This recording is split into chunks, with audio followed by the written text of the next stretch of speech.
ኢሳ ጌታ ነው ሲሉ ኢሳ ግን ነገ የውመል ቂያማ አላህ ሲጠይቀው ምን ይለዋል? አአንተ ቁልተ ሊናስ ተኺዙኒ ወኡሚየ ኢላሂ እኔና እናቴን ከአላህ ውጪ ጌታ አድርጋችሁ ያዙ ብለ እናትን ከአላህ ውጪ ጌታ አድርጉ ብለ ያዙ ብለ ተናግረሃል ሲለው ለኢሳ ወይም ለኢየሱስ አላህ ሰላሙን ያወርድበትና ምንድነው የሚለው? አለ ሱብሃንከ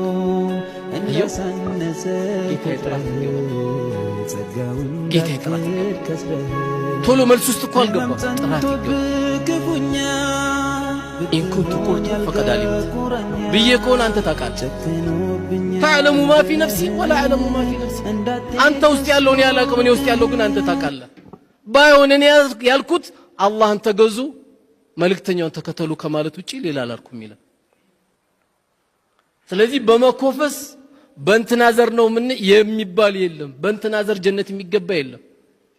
ይሄ ሲባል ደግሞ ጎበዝ 5 ወቅት ሰላትም ስለሰገድን ጀነት እንገባለን ብለን አይደለም። በእዝነቱ ነው አላህ በእዝነቱ ነው እንጂ የሰራነው ስራማ አላህ ቢይዘን በስንቱ እንተርፋለን።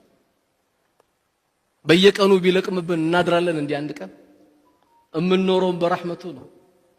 ጀነቱን የሚሰጠን አላህ በረህመቱ በእዝነቱ ነው። ምኑን ሐቁን ከፍለ ለረብል ዓለሚን ይሄ ሁሉ ረህመት አውርዶልን ምኑን ልንከፍለው ነው እሱን ጀነት ምን ጠይቀው? በዚህ ጌታዬ እንደው ስላዘዝከን እንሰግዳለን ጀነቱን በአንተ ረህመት እንከጅላለን እንጂ ብዙ የሚጠበቅብን ሰው